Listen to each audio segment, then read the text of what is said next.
Guys, I genuinely did not see this coming. I have to be honest, when Joe Fitzpatrick first started looking into the evidence from Britt's room, I thought we were just going to get another standard police procedural moment. I thought he would find a fingerprint, maybe a trace of a rare chemical, something to point him toward Jen Sidwell's current location. But the moment I saw him staring at that lab report, the moment the camera zoomed in on his face as the realization washed over him, I knew something was wrong. I knew we were about to cross a line that this show hasn't crossed in a very long time. The syringe. The mysterious medication that Britt has been taking, the one we all believed was some highly classified experimental treatment for her Huntington's disease, it wasn't medicine at all. It was saline. Regular, everyday salt water. I actually screamed at my screen.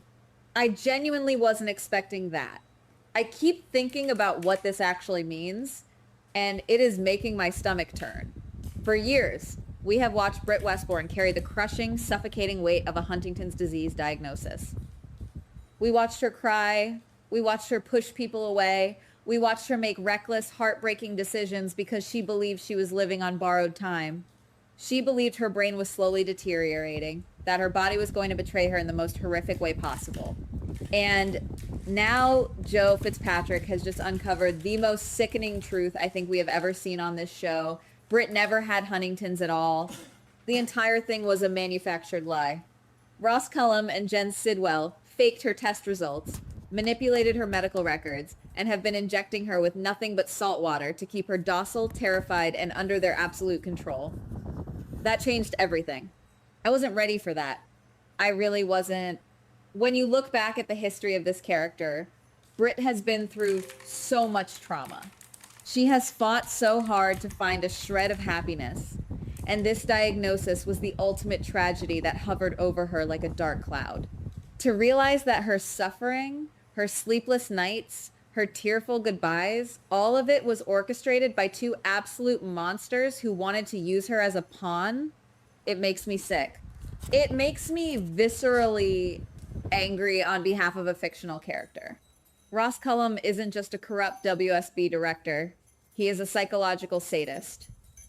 He and Sidwell played God with a woman's life, convincing her she was dying just so they could pull her strings. I love this storyline because it finally gives us a glimmer of hope. It means Britt isn't going to die from an incurable genetic disease. It means whatever she is suffering from right now, while on the run with Rocco in Tortola collapsing, fading away might actually be a mild, treatable illness that was just exacerbated by stress and a lack of real medical care. But something still bothers me, and it bothers me deeply. The sheer cruelty of the writers dragging us through years of grief, making us mourn Britt prematurely, only to pull the rug out from under us. I feel manipulated, just like Britt was manipulated. It is brilliant television, but it hurts. And then we have Joe Fitzpatrick. I understand why Joe immediately thought of Lucas Jones. I really do. Joe is a detective, not a doctor. He looks at a lab report that says saline solution, and he knows there is foul play, but he needs a medical professional to verify the catastrophic implications of this. He needs someone who loves Britt, someone who will fight for her, someone who understands the science behind the lie. Lucas is the perfect choice.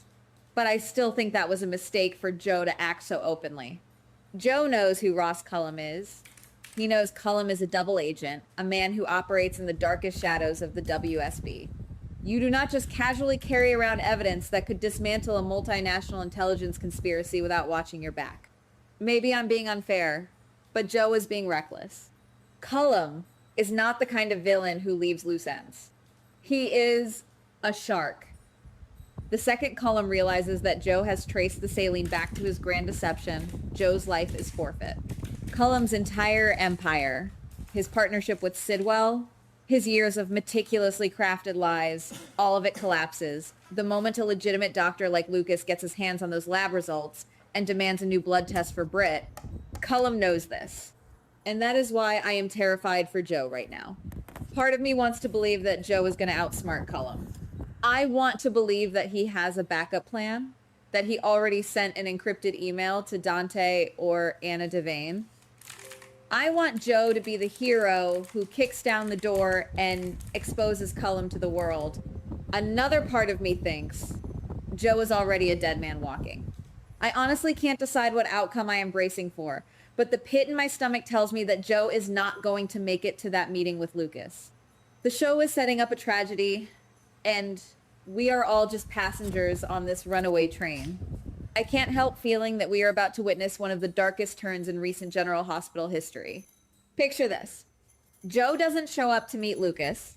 He goes missing. Everyone thinks he is just deep undercover or chasing a hot lead. But then, a few days later, Lucas gets a call. Not a text from Joe with the evidence, but a call from the Port Charles Police Department. Imagine the sheer horror of Lucas Jones, a doctor who spends his life saving people, being the one called to an abandoned warehouse on the docks or some isolated stretch of woods outside the city, only to find Joe's lifeless body. Guys, the thought of Lucas finding Joe murdered makes me want to cry. It would not be an accident. Cullum would make sure of that. But here's the twist that keeps playing in my mind. What if Joe, in his final moments, managed to hide the evidence? What if Lucas finds the lab report stuffed into Joe's jacket pocket or hidden in a locker key Joe swallowed? The emotional weight of Lucas realizing that Joe died trying to get this information to him would be staggering. Lucas would suddenly hold the key to saving Britt's life, but he would also be holding a death warrant with his own name on it. If Lucas uncovers the truth about the saline, the house of cards finally falls. Cullum's biggest mistake wouldn't be faking Britt's illness. It would be underestimating the lengths to which Lucas Jones will go to protect his family and friends. A murdered cop is one thing, but a murdered cop who leaves behind a breadcrumb trail for a grieving, determined doctor, that is the spark that lights the powder keg. Lucas would stop at nothing to prove Britt doesn't have Huntington's. He would tear the hospital apart looking for old blood samples. He would go to war. But that brings me to my next massive fear. If Cullum is willing to murder a decorated police detective just to keep a secret, what on earth is he going to do to Lucas? I understand why the writers are positioning Lucas at the center of this storm. He has the medical knowledge, he has the emotional connection to Britt, and he has the legacy of being a legacy character who can carry a heavy storyline, but I am genuinely terrified for him. Cullum is already hunting down Carly. He is threatening Lulu. He is working with Sidwell to trap Sunny and Laura. If Lucas steps into the crosshairs with proof that Cullum has been running a psychological torture operation on Britt, Cullum will not hesitate to put a bullet in him too. I keep thinking about Rocco and Britt right now, completely unaware of the massive conspiracy unraveling back home. Rocco is a kid, terrified, watching Britt collapse and thinking she is dying of this horrible genetic disease. He is making desperate phone calls to Danny and Charlotte, begging for help. And all the while, the disease killing Britt is just the physical manifestation of years of stress, fear, and whatever minor infection she currently has, amplified by the fact that she has been injected with useless salt water instead of real vitamins or care. The dramatic irony is almost too much to bear. We, the audience, know she can be saved. Joe knows she can be saved. But Joe might die before he can tell anyone, and Britt might give up hope before Lucas can reach her. This is the kind of storytelling that makes me so incredibly frustrated, yet so deeply invested. I hate watching characters I love suffer. I hate watching Joe walk into a trap. I hate knowing that Lucas is about to have his world shattered by a gruesome discovery.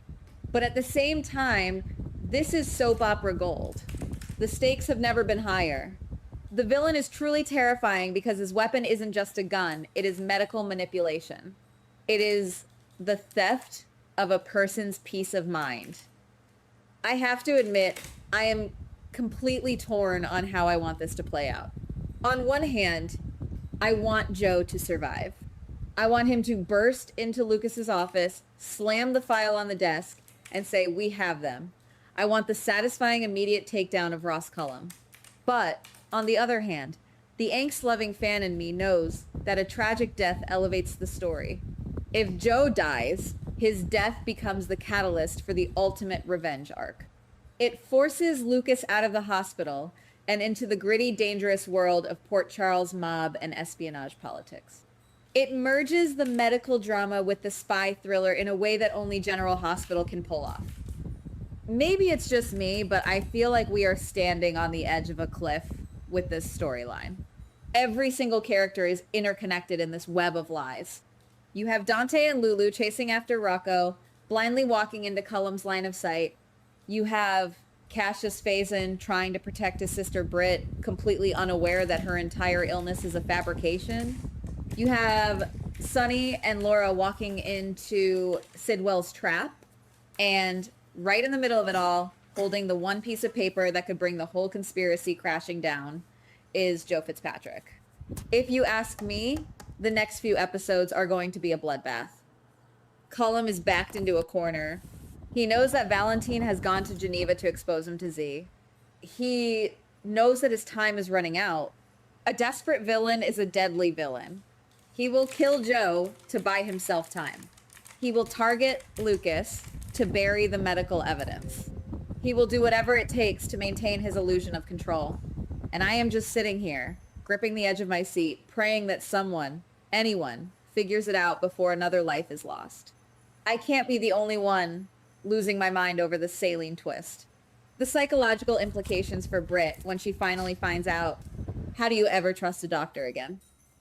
How do you ever trust your own body again? She spent years mourning a future she thought she was going to lose, only to find out it was stolen from her by two men playing a sick game. The emotional fallout is going to be monumental. Am I the only one feeling this way? Am I the only one who is equally terrified and thrilled by the prospect of Lucas becoming the lead investigator in a medical murder mystery? Guys, what do you think?